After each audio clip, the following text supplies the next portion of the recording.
What's up, YouTube? Today I have an amazing guest, Paulo, a great collector, also a pre-modern collector like me. It's a pleasure to have you with me, Paulo. I'm not sure if my viewers are aware of you or not, but they should. And I believe after this conversation, they will know you much better and understand how much they can learn from you, because I learn a lot from you, and I think my viewers will enjoy this conversation a lot. That being said, I will pass the word for you. Basically, share your experience in the hobby. Tell something to my viewers that may not know you. Well, first of all, Andre, I want to thank you for the invite on your YouTube channel. I got to tell you, do a great job in keeping everyone updated on the things that are needed. For all soccer card collectors, not only vintage, pre-modern, modern, and ultra modern. Thank you for that, and thank you once again for the invite. So for those of you that don't know me, my name is Paulo Silva. Obviously, I'm Portuguese like you. We've spoken many times.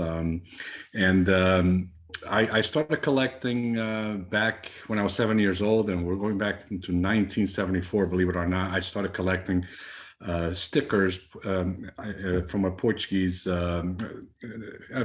collection, but it was from an animated series called Vicky, which was some little kid from the Viking era. Paulo, and that was Panini already, right? I don't think so. I think No. it was a Portuguese collection. Okay. I wound up, believe it or not, I wound up buying a full album from that set a few years ago, because I got so nostalgic. And once I found that, I was like, I have to buy this, because I don't think I completed it back then, because I was doing it with my cousins. So that was 1974, but only really in 1979, when I was 12 years old, did I start collecting soccer stickers. And that was also in Portugal while I was there for 4 years. So back then, I didn't see any Panini sets over there. So we collected anything that was Portuguese league related. So, and ever since then, I was kind of in and out of soccer card and sticker collecting until about 1999, where I've come what I would call a little full force, when I started also selling and buying stuff on eBay. So that's where I am now. And by the way, my name is Hooked on Soccer _cards, both on YouTube and Instagram. So, if you guys like, give me a follow. Appreciate it. Yeah, not the first time I talk about your channel on my channel, but I think your channel is super undervalued, underrated, whatever people want to say. And I will leave the link below the video, so I hope everyone give you a follow, because again, I think you are a very important collector in the space, and I think, again, a lot of us can learn a lot from you. So, Paul, I think you are aware how this works. I have 5 questions for you, fun questions. I start, you give me your quick answer, then we go back to the question number 1 and have a longer conversation. Can I start with... Okay, can I start, Paul? Yes, go ahead. Okay, question number 1. What is the best rookie for Cristiano Ronaldo, the card or the sticker? Let me say one thing. I know with all the shenanigans going on with the sticker, it's easy to go for the card, but I would love to know your opinion, trying to put that a little bit out of the equation. I would still have to go with the sticker. And I'll, later on, I'll give my opinion on why, but I would have to go with the Ronaldo sticker. Okay, and by the way, again, we'll go that in a little bit later, but I also agree with you. I think the sticker is special for Cristiano Ronaldo. But let's move on. Question number 2. Tell me your 3 favorite Portuguese players to collect. Oh, wow. Obviously, Cristiano Ronaldo. Only recently I've started with the deck for obvious reasons. I'm a Porto fan. Great player. Great player. The Magician, another Portuguese player. Wow. You got me on that one. No Eusebio. Oh, Eusebio. How can I forget Eusebio? Oh my God. Yes, No, yes, Eusebio. even Paulo Futre could be another, or Yes, Figo. yes. Those would be the three. Yes. I think our country had a lot of Mhm. great players. So, question Definitely. number three: when I say the word undervalued, what is the first player to comes to your mind, basically? Whether it be Portuguese or Whatever is yeah. irrelevant. I say Oh, undervalued. What is the player mhm. you think? Okay, this guy really deserves I'll tell you right now. Muller, Thomas Muller. great choice. Question number four. I know you have a very good sealed collection. I guess in America you guys call it wax, right? Mhm. Wax. Um, what is the rarest sealed box you ever sold? That you think Oh, this one I may never get back? I've sold a few of the Panini Mega Cracks 2004-05 that has the Messi rookie card. That Okay. would be the most valued one. Yeah. Question number five, and this is the last one. What is your hot take or unpopular opinion on the market that you'd love to share with me? Something that you think, you know what, most people may not agree with me on this one. Unpopular? You said Unpopular. unpopular. Hmm. This is a difficult one to answer quick, Yeah. but Right. take your time. Um, well, my opinion, for example, on the current soccer market, I think we'll only see another surge. Unfortunately, with just the World Cup, and I think until then we'll still be very volatile. Okay. So we're a few months away from that. Okay. So let's go back to the question number one. I end up asking you, what is the best rookie for Cristiano Ronaldo? And again, Cristiano Ronaldo, for people that may not know, only have two rookies, the Mega Cracks card and the Panini football sticker. And you said the Panini football sticker. I agree with you, but actually would love to know your perspective on this. Well, there are a couple of reasons why I think I like it more. Basically, because the culture of the Portuguese collectors has always been stickers over cards anyway. Yeah. And when you add a few more factors into the equation, and one of them being that the way, for example, the Portuguese collectors over the years have saved their doubles, for example, as you know, a lot of them still to this day even have them in piles like this with rubber bands around it, which makes the condition of those stickers, really tough to get in a good condition. And when you consider another factor that a lot of people back then would even just throw some of their doubles away once they finish the collection, and kind of adds also to what we talk about the scarcity of that sticker. Again,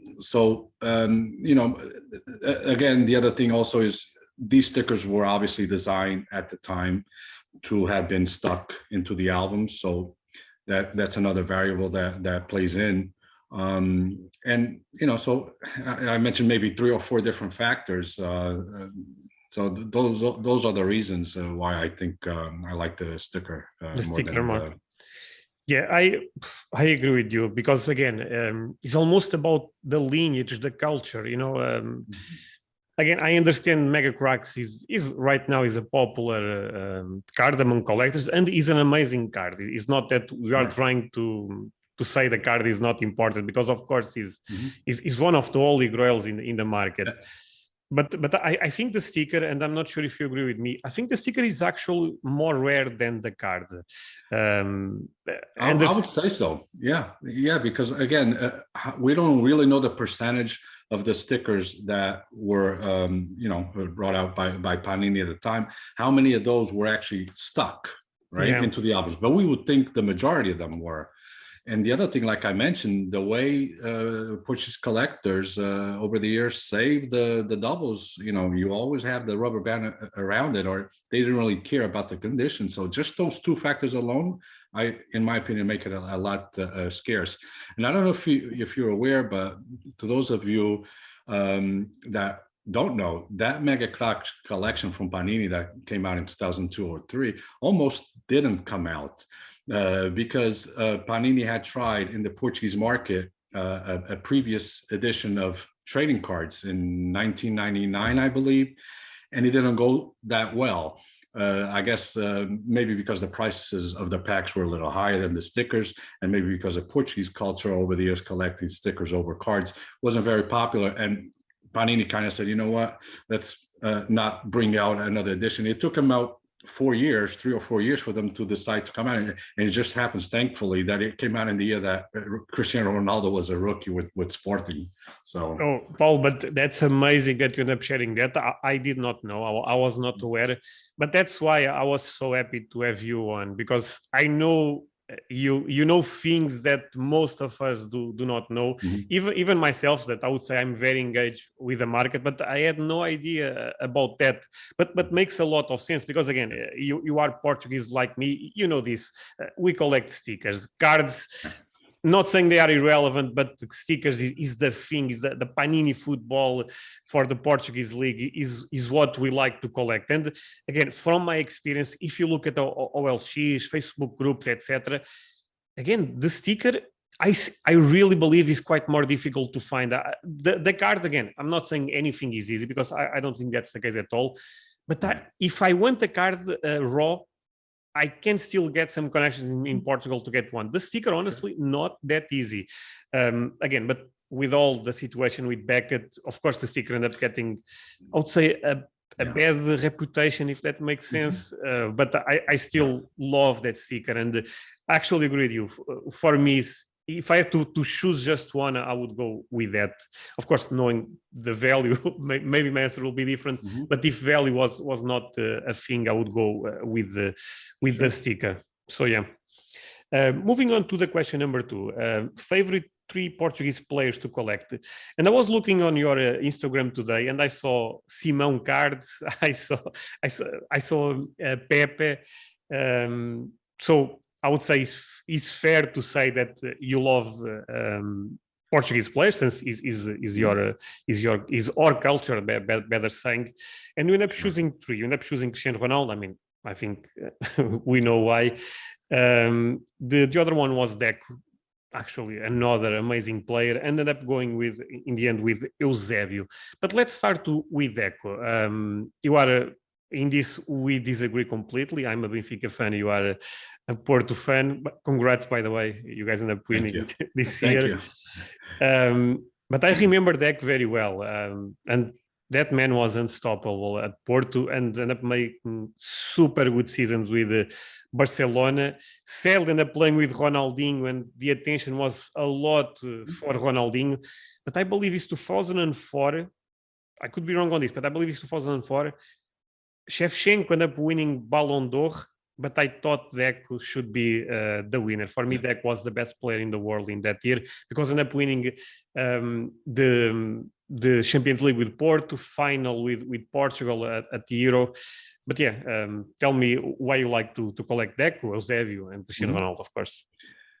Well, Cristiano Ronaldo, for obvious reasons. I mean, he's one of the GOATs. I'm not going to get into an argument or a debate here about who's better, Messi or Ronaldo. They're just absolutely great players. They both have their things that over the years just amazing stats. And the fact that Ronaldo has had a career with the type of longevity that he's had over the years, and always at the top level, and keeping that. I mean, he hasn't had any ups or downs. His injuries, he's been able to keep it at a minimum, because he does take care of his body, as we know. And he's always hungry for more, for titles, for goals, and so on. And a lot of people will claim that, oh, he's about the goal, wanting to score himself. But no, you go look over his stats over the years, even when it was with Real Madrid, for example, the number of assists that he had, I mean, it's just been phenomenal too. Now, yeah, the type of of play on the field that he has is very different than what he was years ago. As we know, he started basically as a winger, so he had a lot more opportunities, for the crosses and so on. Now he's more of a guy of the area, and he's very good at it. So he continues to score goals. So obviously his assists haven't been there as it should be. But that's Ronaldo for obvious reason. I think he's got at least a couple more years. So we haven't seen the last of Ronaldo. As far as Deco, yeah, he, you know what, he's actually Brazilian, but I consider him Portuguese only because he played for the Portuguese national team. And as you know, he brought so much to the Portuguese national team starting in 2004 when Rui Costa was kind of struggling, in the first games of the Euro until Scolari decides to put Deco and also Maniche on the midfield and completely revamped Portugal's type of play and led Portugal to the final. Paulo, the midfield was the Porto midfield, Yeah. Costinha, Maniche, and Deco. I mean, Exactly. that's such a strong trio. Maniche actually another great could be another great choice. I think Maniche was also an amazing player, honestly. Sure, he was a great tool. Defensive and offensive. He had everything, and including a great shot. And as you recall, that goal that he scored against Holland was probably the best of his career. Who Great can forget goal. that? But that, like I said, for obvious reason, and you haven't mentioned this yet, but a lot of people probably are aware, and those that are not, they will become aware that Deck was actually first a Benfica player. Yep. Who came over from Brazil together with another Caju or Cafu or something like that. And unfortunately, right from the time he got to the airport in Lisbon, they took him directly to Alverca, which was like a satellite team for Benfica, because they thought at the time, the Benfica scouts thought that Deck wasn't strong enough, didn't have the physique to play at the top level. So he went to Alverca and obviously did really well. And from there, he went to Salgueiros already. And Maniche also from Benfica. Also played for Alverca, that's right. Yeah, a lot of players because, again, the Alverca was a satellite team for Benfica. So, I mean, the Porto had an eye for him and they called him up, they whatever transfer fee it was. And I mean, the rest is history for this guy. Not only did he do very well in Porto, and I'm sure some people will remember, I think he was the best midfielder, voted the best midfielder in Europe, 2 consecutive years, I believe, with Porto and Barcelona, if I'm not mistaken. I'm not sure if 2, but at least 1. I know 2. Yeah. I'm not sure, but maybe. So that just goes to show you what kind of player he was, and unfortunately, he couldn't show his best at Chelsea. A lot of injuries and so on, but we also know that, or some of us know that Deco didn't lead a great lifestyle outside of soccer. So unfortunately, those things brought probably an end of a career that could have been extended had he done the right thing. But Paulo, I believe he went to Fluminense, right? After that, yeah. And I believe he won the title there, and being a crucial player. So Deco was a winner. That is, I'm not sure if he ended up winning Premier League with Chelsea. I think he did. I think he did win. An EPL. So think about that. Yeah, wherever he went, he won. So, and with an important position on the field as a midfielder. So the whole game basically had to go through his feet. So he knew what to do with the ball, and that's why they call him the magician. So, but yeah, great as far player. as the last one, obviously it's got to be Eusebio, and we kind of forgot about Figo. I do collect, or I have had over the years collected a lot of Figos from the time of his Sporting days when he went to Barcelona and so on. Just the other day, I found a great variety and a lot of Figo stickers. So he's kind of honorable mention, if we can say that. But Eusebio, I mean, for obvious reasons, I didn't get to see Eusebio play in his prime, and most of us have to go to YouTube and see what he did, the type of goals that he scored. I mean, just phenomenal. As far as a cannon of a shot with his right foot, it's just amazing. Second to none, in my opinion. And all the times that he won with Benfica. The thing is, at least what I see on YouTube and other people saying, he was so fast and so strong. I mean, one of a kind, right? Eusebio. For sure.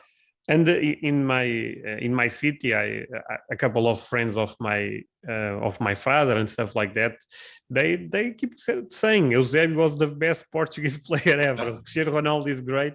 Of course, I mean they like more because they end up maybe enjoying football more at that time. But yeah. Well, and by the way, actually, not related with the question, but did you saw the sale of the Panini Calciatore sticker for Eusebio? 30-something thousand, right? Was it 34 PSA 8? 34K, I believe. Yeah, is the all-time high for Eusebio, and is not even the, let's say, true rookie. The rookie. For me, still a rookie, still an early card for Eusebio, but he's not the true rookie. But by the way, do you own any Eusebio rookies? Because they seem really difficult. What I have are the matches, which is 1961, 62. I have actually a couple a rookie. of them graded. Yeah, so I don't know if you can consider that a rookie, but it's from his rookie season. And I believe I have 2 of them graded, and some of that.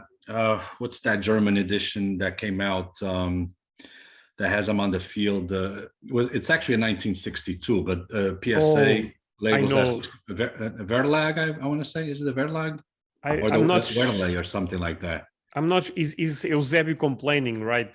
Yes, with the referee, with a couple of teammates and the referee on there. But that, as you know, is the final of the Real Madrid game. So that's actually 1962.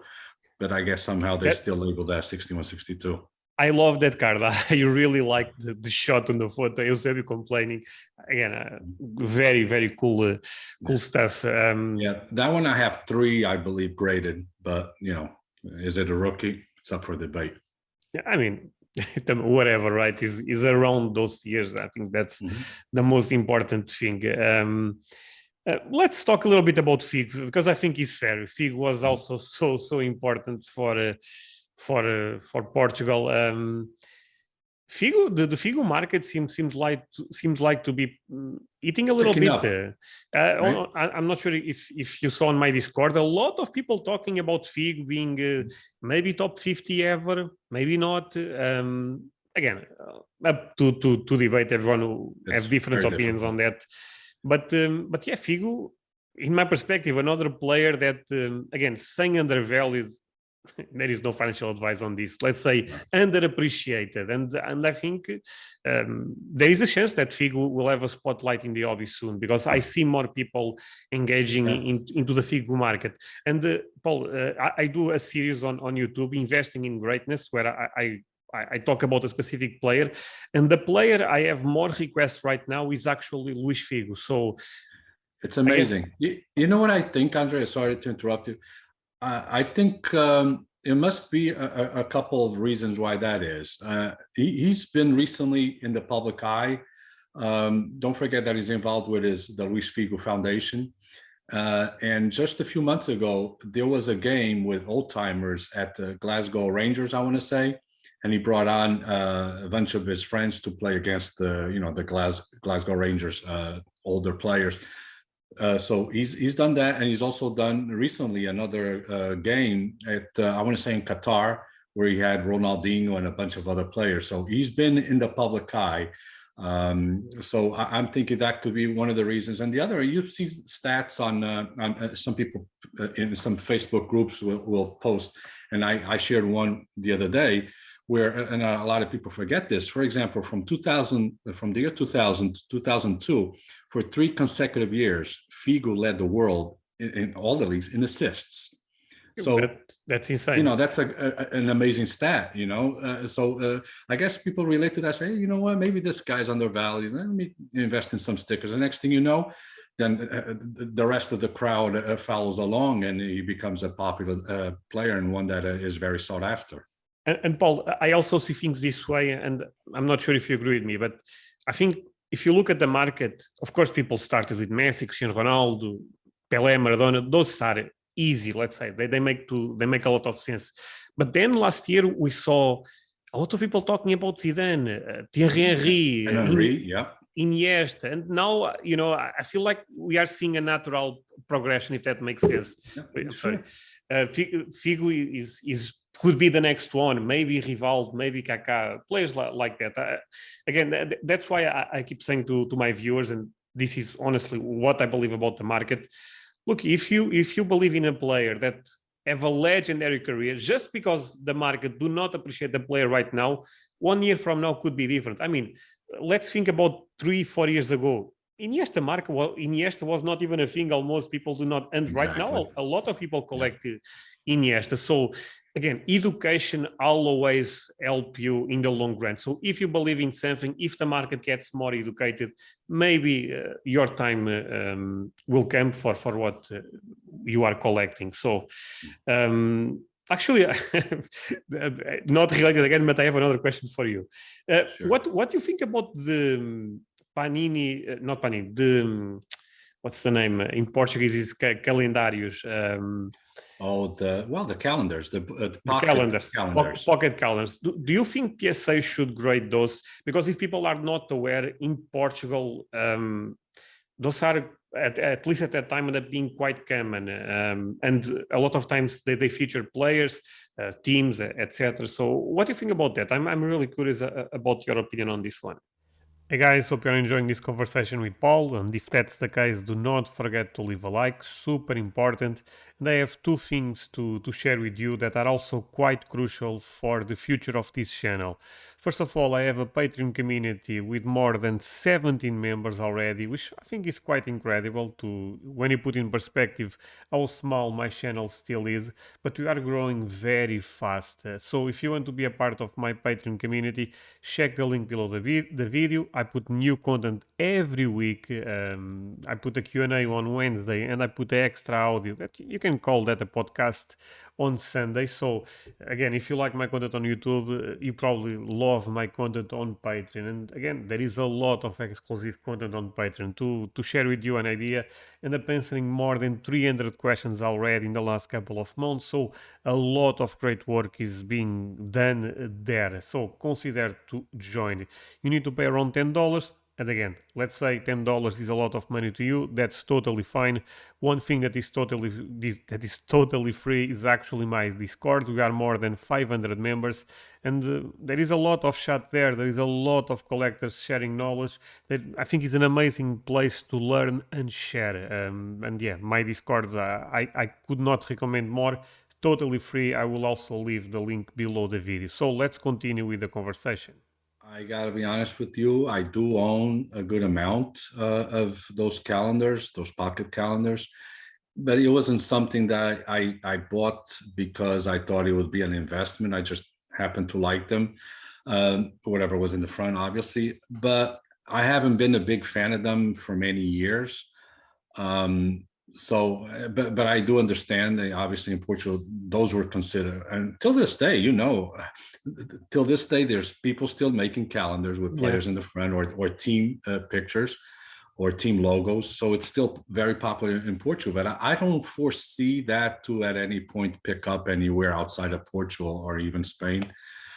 So I mean. But Paulo, are those common in Spain, Italy, or I don't know. I really don't know. Also. I just know about Portugal that they're still very popular till this day. So, and there's a market for them in Portugal. And I'm not sure if you saw in the last PLCC one calendar from Panini, which I was not even aware, a red one. When I edit the video, I'll put on the screen for the viewers. I never saw a pocket calendar from Panini and PSA graded. So yeah. I don't know. I'm just and I believe if I want to say Figo also has a pocket calendar, but which has been graded by PSA, if I'm not mistaken. Don't quote me on that, but I believe they've graded one where the front of the picture of the calendar is the same as one of the Panini stickers from 1992-93, I believe. Well, I believe we are talking about the same thing. The most popular rookie, the Panini football Figo with super long hair, right? Yeah. And is a calendar with red borders. have the Yeah. typical calendar on Mhm. the back, but says Panini in the end, at the end of the calendar. Yeah, I got to be honest with you. I don't know if that was indeed released by Panini or not. I don't know. Yeah. But I have seen it out there. Yes, I might have one somewhere, but you know, No, it's funny. I mean, but it's weird to see Panini making whatever, calendars. right? Yeah, yeah. They make so much stuff to be Mhm. honest. So yeah, great stuff. Let's move on to the question number 3. So I said, when I say the word undervalued, what is the first player to comes to your mind? And your choice was probably similar to mine. You said Thomas Muller. It's funny because I think everyone agrees almost that Thomas Muller is undervalued, but his market is not there yet, basically. Why you think that that's the case? I don't know. Maybe because he's German. You know, I mean, he has been basically his whole career with Bayern Munich. He's basically won everything that there's to win in you know, in soccer. He's been World Cup champion. He's won Champions League. He's won I don't know how many Bundesliga. I believe 10 or something, at least 10. Ridiculous number. Yeah. And he's such a complete player, probably one of the best two-way players out there. He can do everything. You can put him anywhere on the field and he would produce. And he's a team player also. That might be why he doesn't get the recognition that some other players do. And he says that this was something that has been taught from a very young age, you know, coming up in the system, that team first. And he's stuck with that over the years, and it has brought him all the silverware. So I mean, the stats are there. Also, he'll score and he'll give up a bunch of assists all the time, every year. Why he's not that? Sorry, I believe he's the top assister ever in Bundesliga. Okay, wow, I don't know that. That's a great stat, and he's Crazy. not done yet with his career. He's not done yet. He's still playing amazing. So yeah, and this is probably a guy that will never leave Bayern Munich. He'll probably never go to to a Premier League team, club, or anything like that, yeah. or Real Madrid. I'm sure Real Madrid at some point wanted to get him, but he said no. So we don't even know if he will at some point not be undervalued anymore, and that's because he's going to be with Bayern Munich most likely his whole career, and you know, I mean, it is what it is, but he has the stats to back up the fact that he's one of the all-time greats, in my opinion. See, that's one guy that I wouldn't have a problem putting top 50. I would not. I agree. Actually, I made a video about Thomas Muller. That's why I know these stats a little bit better. And I was looking at these stats, and they are just ridiculous. The guy won, I believe, 2 Champions League with Bayern Munich. In my perspective, that's impressive. 10 Bundesliga or 9, but he's not. If he's not 10, will be 10 soon. End up winning World Cup. Messi won the best player on that World Cup, but that was unfair at the time. A lot of people end up saying, absolutely, yeah, absolutely. The winner should have been Thomas Muller, in my perspective. So, yeah, I believe that you can be a great player and do well the whole tournament. If you don't lead your team to a World Cup trophy, perhaps you're just not that good enough, you know what I'm saying, to win the player. Somebody has from the winning team has to win the player of the tournament. Just yeah, my opinion. I mean, Messi, we know, is not saying anything bad against Messi, because he's one of my favorite players. But I mean, FIFA always gives some favoritism to Messi, Yep. and again, great player, of Sure. course. But yeah, I mean, I guess I should choose a different player to be a little bit different. But I agree. I mean, Thomas Muller is honestly one of the guys that I think. Honestly, I would say Lewandowski also, because I think yes, definitely a close second. I think Lewandowski, both same team, both actually make a great duo on Bayern Munich. But I would say Lewandowski. I know Lewandowski rookies are a little bit are already expensive, especially in PSA 10. But I was looking, you can still find a PSA 8 quite cheap, both versions. So I would say Lewandowski, but Muller probably will also be my if Lewandowski was German and not Polish, he would probably overtake Thomas Muller, in my opinion, only because he would have won a World Cup also, among other things. So you would probably put him over Thomas Muller, if you ask me. Actually, a fun question for you, Paul, because I was debating this on my Discord. So I give you two names and you pick. Actually, let's go three names: Lewandowski, Benzema, or Suarez. What's the best striker? Because that was a lot. You can't go wrong. You can't go wrong with any of them. It's difficult, right? Because very difficult. Even if you bring the nation's tournament. Well, let's not forget that Benzema was missing from the France call-up for a few years too, because of obvious reasons that we know. Man, I like Suarez too. What a great finisher! And he'll do it with his left foot, right foot, headers, everything. That's tough. Did you run some type of poll? It was almost 50. The pool was Benzema and Lewandowski. Was basically 50-50. So yeah. And if you put Suarez, it will be 33%. Because even in terms of stats, they are very similar. It's crazy. They are very. Again, the thing is, I believe Benzema will win Ballon d'Or, and maybe that changes the narrative on Benzema a little bit. Too. But I mean, great, because again, we live in a time where, of course, Messi and Ronaldo are the best ones. We know that. But other great players like Lewandowski and Suarez that people forget about. He can be one of those players that are undervalued, and it is. If you think about it, the Suarez name. Look where he's playing with the Ajax, and before that, Groningen, I believe. Right? He produced everywhere. He was a winner everywhere. Amazing. Ajax, from Liverpool, amazing stats. Also, he had there. Barcelona, it wasn't just Messi factor, because you look at the assists over the years that Suarez had, and even with Atletico Madrid last year, he won the championship with Atletico Madrid, and no doubt about it, he was the reason why Atletico Madrid won it and Barcelona lost it. And even two other stats. I believe he won at least one Copa America with Uruguay, and again for Uruguay, that's not bad. Mm-hmm. And with Cristiano Ronaldo and Messi playing on La Liga, he won 2 times best top goal scorer on La Liga. That's impressive with Cristiano Ronaldo. I didn't know that. I always thought Messi or Ronaldo had won them all, but yeah. No.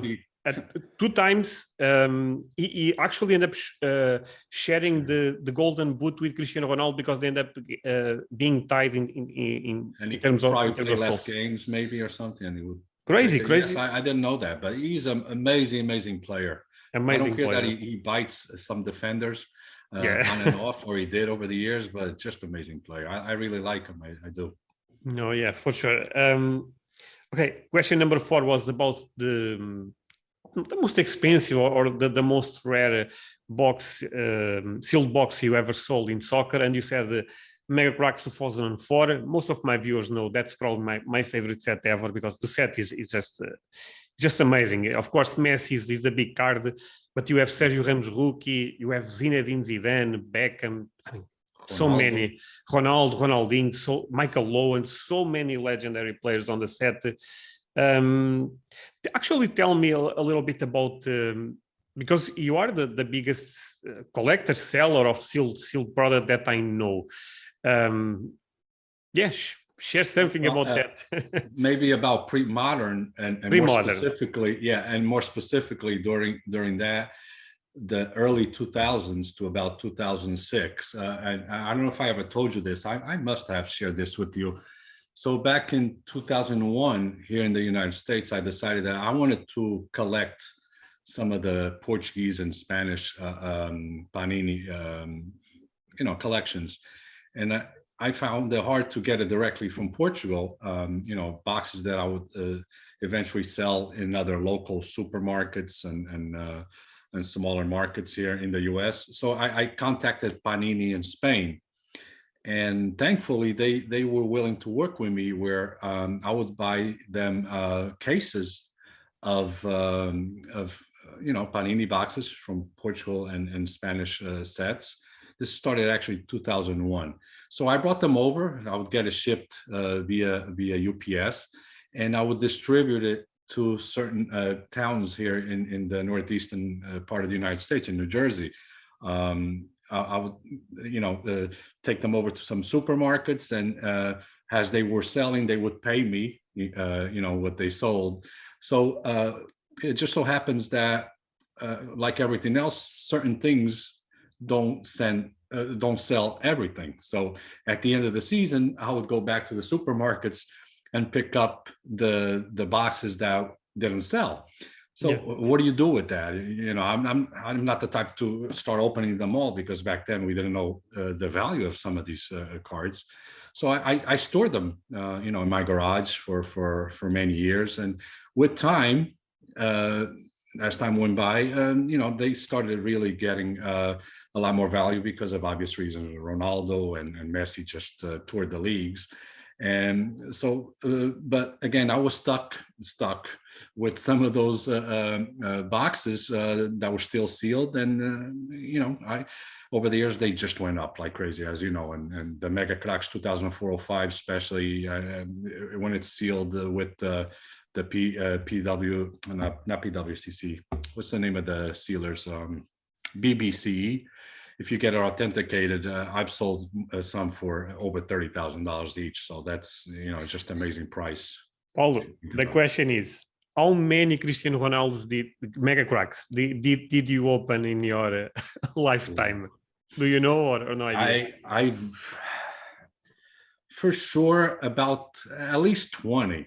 Just a few months ago, I don't know if you saw, and if you go to my Instagram page and my YouTube, I opened up a box of Mega Cracks. I saw. Yeah. That's why I'm asking. I didn't open everything. I believe the box is 36 packs. I think by the 28th pack, I had pulled 2 Ronaldos.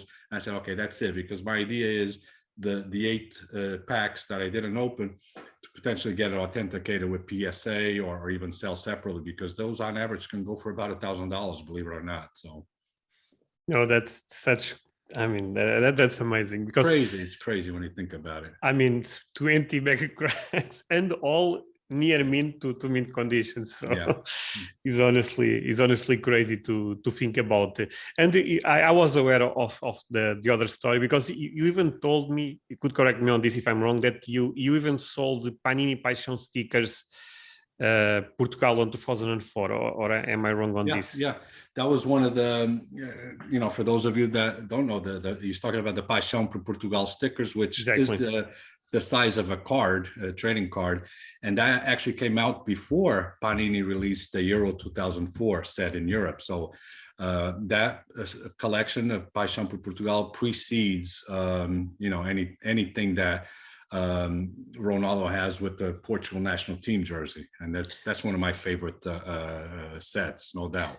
Paulo, you know more about the set than me, but I was actually doing some research on this set, since I actually love the set, and I think there is a chance that set could have been released in December 2003.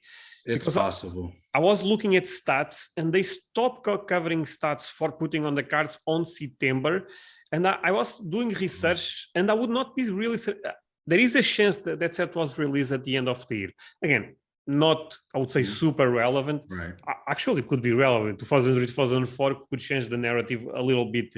But again, beautiful cards, like you said, one of the first things for Cristiano Ronaldo, way earlier than the typical Euro Cup sticker.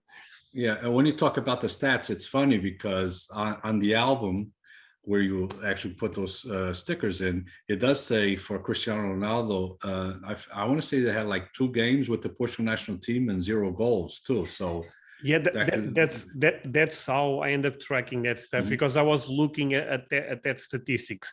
Again, it's difficult to prove it, but it's very early for Cristiano Ronaldo. That's for sure. People like to call rookie material everything. Look, those are a great example of things that are still very early for Cristiano Ronaldo, and great choices if people, for example, cannot afford the rookie sticker or the rookie And card. here's the thing: it's definitely rookie material with his national team jersey, Portugal national team jersey. That's for sure. 100%, yeah. So yeah, the final question was, what was your unpopular opinion about the market? And you end up saying that it's difficult to see the soccer card market having increased at least until the World Cup. Am I correct on this? Yeah. Why you think that's the case? Is because the economy is not doing very well? Again, there is so many things happening right now in the world, right? Yeah, that's the primary reason for me to say that, because over the last 2 years or so, we've kind of seen a pattern where not just the soccer card market, but the trading card collecting market usually has a trend where if the crypto and the stock market are up, then so is the collectibles market. And unless something drastic really happens, for example, sale of a big item that kind of triggers everything to start picking up again. One would hope that with the sale of the Maradona jersey from 1986, which went on Sotheby's, I believe, it went for like 9 million, I believe. One would hope or think that maybe things would pick up. I don't know. It was something crazy. I don't know the number, but it was, I think it was 9 million and change. Yeah.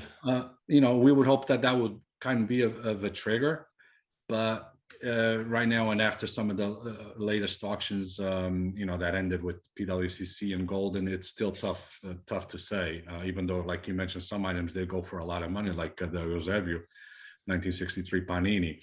So I mean, until now, from now until the World Cup, there might not be any. We would hope that the Mbappe transfer to Real Madrid would be another trigger. That didn't phase out. Now upcoming, we have the Nations League, but how important is the Nations League? In an overall picture. So the only other obvious thing for me would be the World Cup, and hopefully things will have picked up then if the economy doesn't go haywire like it's been even today with the stock market being down by a lot. So yeah, yeah, I agree. I mean, look, who knows, right? Things change so quick all the time, but I would agree with you on that. But it's unpopular, though. It's unpopular. No, yeah, because people don't want to hear that. Yeah, and everyone wants to be positive, right? Look, things will get better in a moment, but the reality is things are more complex than that. And what you said is something that I always believe, that all markets are kind of connected. If you think about, look, if the stock market is doing well, if the crypto market is doing well, there is more money into the pocket, into my pockets, into your, it's something that common sense. It's common sense, yeah, and things are not great right now. But again, and everyone should do their own research and deal with this in a different way. But I think could be a good time to buy if you are okay. That's what I was going to say. Yeah. For me, it's unpopular too, because I'm more, as you know, I'm more of a seller, or want to be more of a seller now. But I try to, to pause and take a back seat, because it's not the time for me to be selling, because I see some of the prices. But yeah, I agree. If you're buying, or if I wanted to buy more, that I would think this is the time to do it, because you're getting some mega cracks rookies from Ronaldo and Messi at bargain prices. I mean, you know as well as anyone that's what's happening. And especially the mega cracks for Cristiano Ronaldo. Again, those are not that easy to find as people think, because again, we saw so many coming into the market that people may think those will keep appearing. And of course, pops, they only go up. They never go down. And if they go down, something really bad ends up happening. But I think, again, those cards eventually, if more collectors start entering the market, they will become more difficult to obtain. And again, right now they are down, I would say, a lot, honestly. So it could be a good time to try to get one. Yeah, let me give you an example, Andre. I believe it was March or April of 2020. A friend of mine from Portugal gave me a mega cracks for me to go ahead and grade with the BGS, which I did. It turned out to be a 9. put it on golden. And again, April 2020, I believe it sold for $42,000, something like that, BGS 9. A little bit over 2 years later, the recent BGS 9 I saw, I believe it was on eBay, was something like $15,000. Oh, So that's a huge difference. And, you know, I mean, if you believe in that card and you believe in Cristiano Ronaldo, you know, it might have been the right pickup at this point. So again, not trying to influence anybody, absolutely not. Exactly, and not trying to quote exact numbers, but I believe on Heritage, Zidane PSA 8 or 9, again, not super relevant, sold for 20K, a lot of money, of course, but in the past sold for 60K. Wow. So look at the correction, 60K to 20K. And again, the Zidane rookies is even more difficult to find than the Cristiano Ronaldo. So sure, it's all about if you believe long run or not. And if you believe long run or not, of course, 20K for a lot of people, that's almost impossible. But a low grade, I mean, I saw, I believe, a PSA 5 for 3K. A PSA 5 is not that bad of a grade for a Zidane rookie. So again, interesting stuff for sure. Actually, I have a couple of things to ask you if you have a little bit more time. Sure. So you end up talking about the Mbappe situation. I guess you got surprised like me and most of us. But what do you think about Mbappe staying at PSG?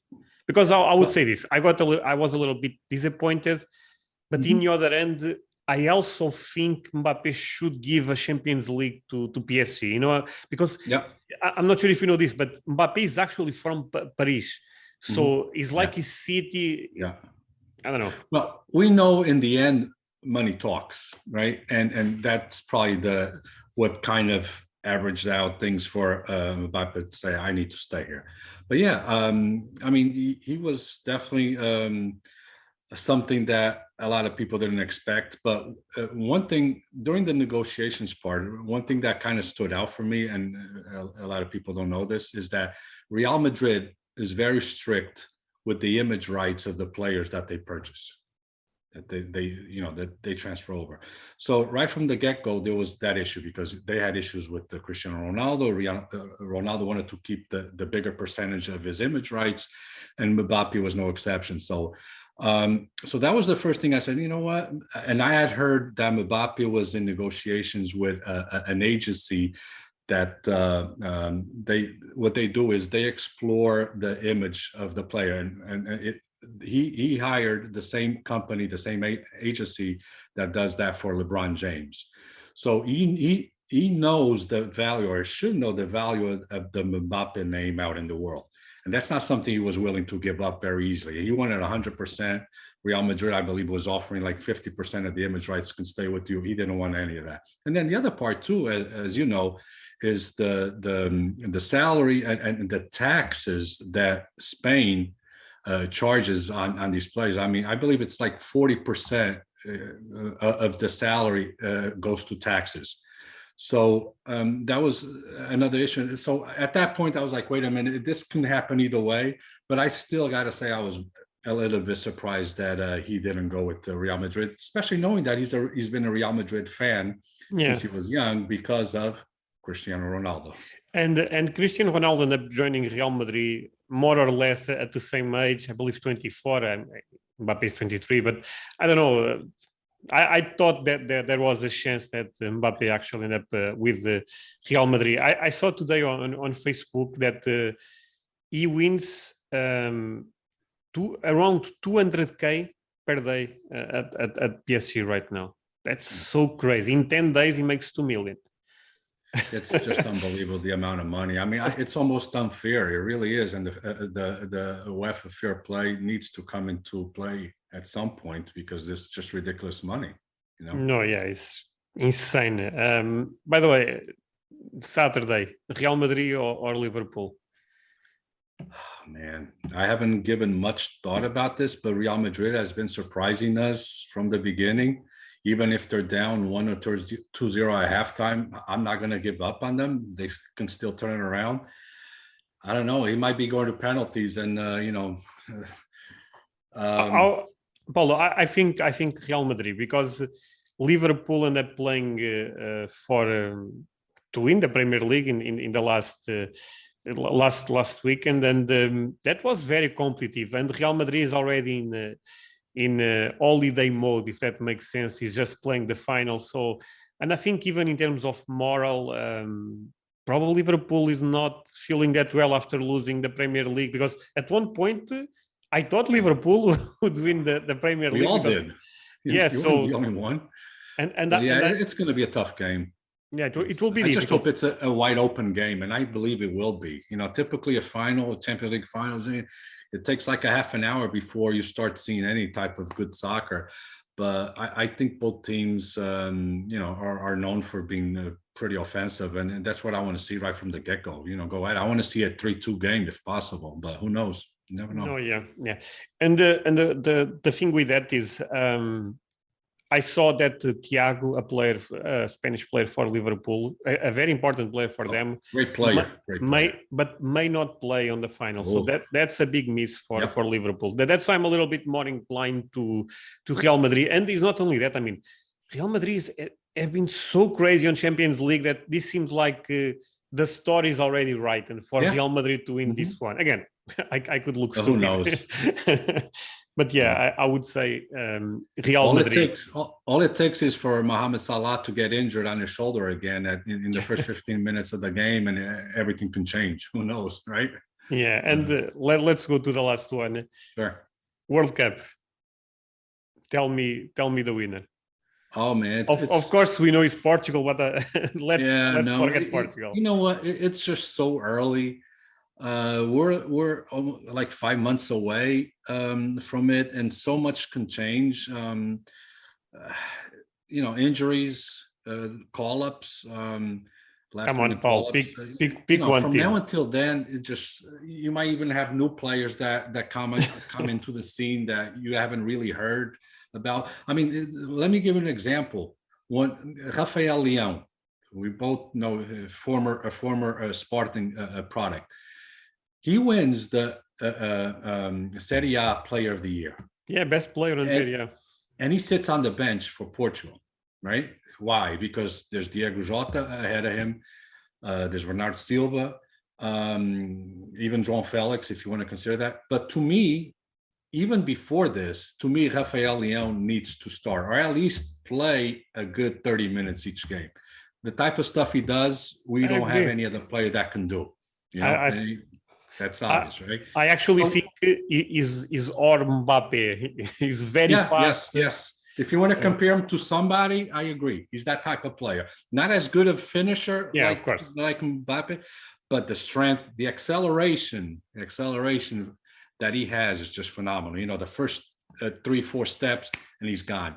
We don't have any other player like him. So a player like him could be decisive. He can come in 30 minutes, a couple of games, and decide games for Portugal, for example, and they could become favorites. Who knows? So a lot of things could change. I really can't forecast what's going to happen. Maybe 1 or 2 months before the World Cup, one can have a better idea on who's better suited to perhaps take the title, but too early. No, it's just for fun. I agree. Sure. It's difficult. I don't know. I have a feeling that Brazil going to win this World Cup. I don't know. Feels like the story for Neymar needs a good end. You know what I'm trying to say? Yeah, but who knows? He does, but I don't see it happening. I'm sorry. Yeah, it's difficult. And because of Neymar. Maybe if you take Neymar out of the equation, because they're too dependent on Neymar playing well, for them to win. And that's not good. Is the star by a large margin. So, and they have plenty of great players that can do. If they play as a team, I think they would be better off than be Neymar dependent. That's just my opinion. No, yeah, for sure. This World Cup will be interesting because, look, if Messi wins the World Cup, I know it's difficult, but yeah, that automatic almost becomes the GOAT. Yes, for some people, is already the GOAT. But same could happen for Cristiano Ronaldo, of course. If Portugal wins the World Cup, that's. And I was looking at this the other day. If France wins World Cup, Mbappe have 2 World Cups with 23 years old. Pelé record could actually be broken by Mbappe, because Pelé have 3 World Cups. And again, this is a big if, of course. But if Mbappe wins at the end of the year, Mbappe have 2 World Cups with 23 years old. I mean, and Pelé was 24, right? When he won his second, I believe, because he did. I'm not sure, honestly. But again, Pelé have 3 if Mbappe wins. And again, this is a big if, of course. But Mbappe, with 23 years old, 2 World Cups, that's already crazy to think about. And of course, France is one of the, especially now with Benzema playing this way. So yeah, this World Cup will be interesting, because certain players, they actually can increase quite a lot in my perspective. Look, for example, Thomas Muller. Imagine if Germany wins World Cup again. 2 World Cups for Thomas Muller. People need to realize how great or Neuer, for example. Neuer, that's what I was going to say. I was going to mention his name. Yeah. So yeah, I think I can't wait for the World Cup, because I love to watch soccer, of course, and the World Cup is the biggest and the best event in the world, in my perspective. No doubt about it. So Paulo, I don't have any more questions for you. Thank you so much for the time. I believe we went 1 hour more or less. If you have final words to share, this is the moment. Oh no, I want to once again just thank you for the invite, and again, do a great job in bringing up different perspectives and different areas within not just the soccer card collecting world, but in general. Not just different people, but different topics, and that's something that we can learn from. And I'm sure, like you mentioned too, which is great for you to say, is that we're learning every day, including yourself. So nobody knows everything. There's no doubt in my mind, and it's great to be able to share this information and listen to different opinions. So keep up the good work, and thanks again. No, again, Paul, it is my pleasure, and you know, I'm a big fan of you. I think you are great for the community. I really enjoy to talk with you, not because you are Portuguese, of course, that also helps. But yeah, thank you so much for coming to the channel. Guys, in the end, don't forget to leave a like if you end up enjoying this conversation, and see you guys next time. Bye. Good night.